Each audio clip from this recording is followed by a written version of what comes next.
हाँ जी, 3 एक के बाद एक भूकंप टर्की को रातों रात घुटने पे ला देते हैं। 7.8, 7.6, 6.0 3 बैक टू बैक भूकंप आते हैं 24 घंटे के अंदर अंदर, और सिर्फ टर्की को ही नहीं पूरे मिडिल ईस्ट को घुटनों पे ला देते हैं और झंझोड़ के रख देते हैं पूरे मिडिल ईस्टर्न कंट्रीज को। Turkey, Syria, Iraq, Lebanon, Egypt, almost सारी ही मिडिल ईस्टर्न कंट्रीज में इस भूकंप का इम्पैक्ट था। देखिए, भूकंप तो चला गया, अर्थक्वेक तो चला गया, लेकिन खतरा अभी टला नहीं है। खतरा क्या है कि इन सभी देशों में बहुत सारी बिल्डिंग्स ऐसी थी जो अर्थक्वेक प्रोन थी और इन सारी ही बिल्डिंग्स की फाउंडेशन को हिला के रख दिया।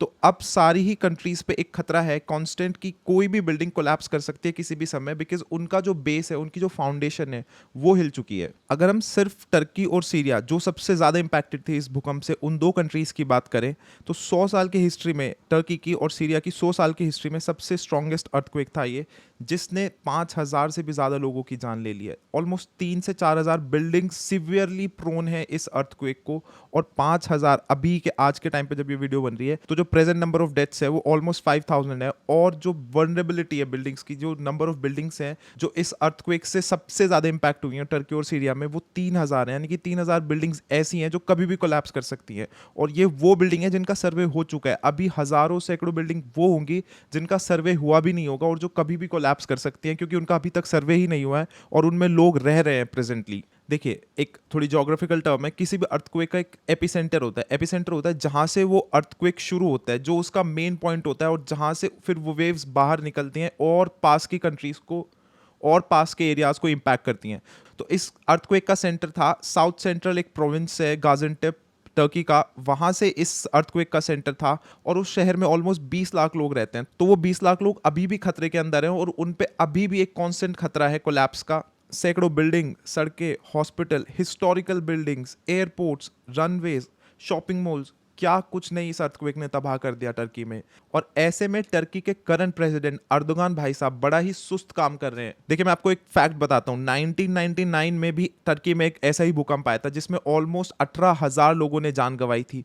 उस भूकंप में ही एक एंटी सेंटिमेंट्स शुरू हुआ था लोगों में, जो प्रेजेंट गवर्नमेंट थी, और उसी एंटी सेंटिमेंट्स का फायदा उठा के अर्दगान की डेवलपमेंट पार्टी पावर में आई थी। यानी कि जो उस समय की करंट गवर्नमेंट थी उसके खिलाफ लोगों में फीलिंग शुरू हुई और उसी एंटी सेंटिमेंट्स का इस्तेमाल करके अर्दगान पावर में आए थे। अब ऐसा ही भूकंप 2 बार हो चुका है अर्दगान की गवर्नमेंट के अंदर। 2011 में भी एक ऐसे ही भूकंप हुआ था जिसमें 500-600 लोगों ने जान गंवाई थी, वो भी बड़ा ही खतरनाक भूकंप था। और अब ये 2023 वाला भूकंप, 2011 के भूकंप में तो पल्ला झाड़ लिया था अर्दगान ने, ये बोल के कि प्राइवेट कॉन्ट्रैक्टर्स करप्ट हैं और इन्हीं की करप्शन की वजह से इस भूकंप ने इतनी सीवियरनेस दिखाई।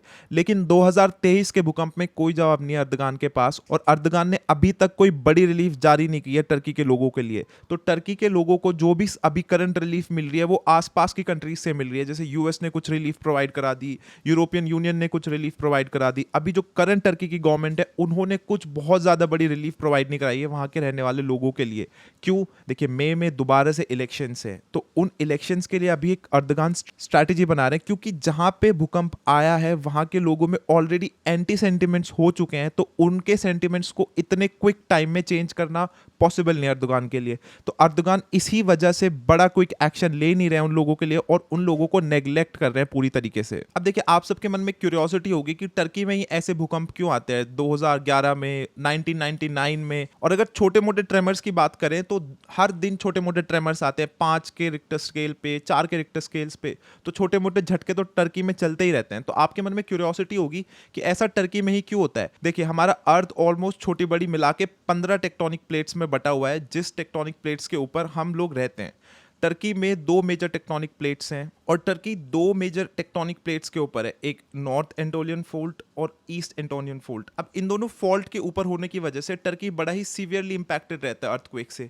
यानी कि इन दोनों टेक्टोनिक प्लेट्स में, जो एक टर्की के नॉर्थ में है और एक टर्की के ईस्ट में है, मूवमेंट होती रहती है, और डेली बेसिस पे छोटे मोटे ट्रेमर्स आते ही रहते हैं।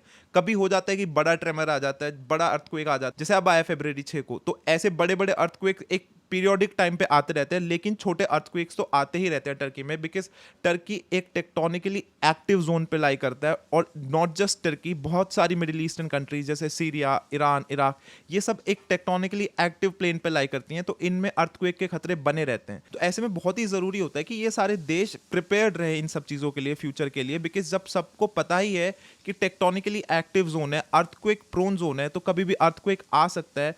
तो गवर्नमेंट ऐसे स्टेप्स ले कि अर्थक्वेक प्रूफ बिल्डिंग्स बने। देखिए इसका एग्जांपल बहुत अच्छा है जापान। जापान इनसे भी ज्यादा सीस्मिकली एक्टिव जोन में लाई करता है, वो ज्यादा सीस्मिक प्रोन है, यानी कि ज्यादा अर्थक्वेक प्रोन है जापान, देखा जाए टर्की के कंपैरिजन में। लेकिन जापान की गवर्नमेंट ने डेवलपमेंट कुछ इस प्रकार से की है, जापान में ना के बराबर करप्शन है, और उसकी ही वजह से जापान आज अर्थक्वेक प्रूफ कंट्री माना जाता है और one of the leading country माना जाता है अर्थक्वेक के अगेंस्ट काम करने में जापान। तो मेरे ख्याल से टर्की को, सीरिया को, इन सब कंट्रीज को जापान के मॉडल को मद्देनजर रखते हुए उनसे कुछ सीखना चाहिए। लेकिन ऐसा कुछ होता नहीं है एक्चुअल में, बिकॉज टर्की में बहुत ही ज्यादा करप्शन है। टर्की में इस समय इन्फ्लेशन भी ऑलमोस्ट ईयर ऑन ईयर 80% की ग्रोथ पे है, यानी कि पिछले परसेंट से 80 गुना ज्यादा इन्फ्लेशन है इस समय टर्की में। उसको कम करने के लिए गवर्नमेंट ऑलरेडी फंसी हुई है, प्रयास पे प्रयास किए जा रही है। और टर्की की सिर्फ एक इन्फ्लेशन ही प्रॉब्लम नहीं है। देखिए अर्थक्वेक, इन्फ्लेशन, टर्की नेटो की मेंबरशिप में भी फंसा हुआ है, बिकॉज टर्की नेटो की मेंबरशिप रोके हुए स्वीडन और फिनलैंड की, और वहां पे भी टर्की फंसा हुआ है। टर्की रशिया यूक्रेन वॉर में भी फंसा है, बिकॉज टर्की की रशिया के साथ भी एक अच्छी रिलेशनशिप है और यूक्रेन के साथ भी अच्छी रिलेशनशिप है। तो टर्की ने बहुत सारी जगह अपने हाथ फैलाए हुए हैं, और टर्की की जो खुद की इंटरनल प्रॉब्लम है उसको पूरी तरीके से नेग्लेक्ट करा हुआ है, विच इज अर्थक्वेक। और इस अर्थक्वेक की डेवास्टेशन को टर्की इग्नोर करके बाकी सारी चीजों में ध्यान रख रहा है, जिसका हर्जाना वहां के रहने वाले लोग भुगत रहे हैं। धन्यवाद।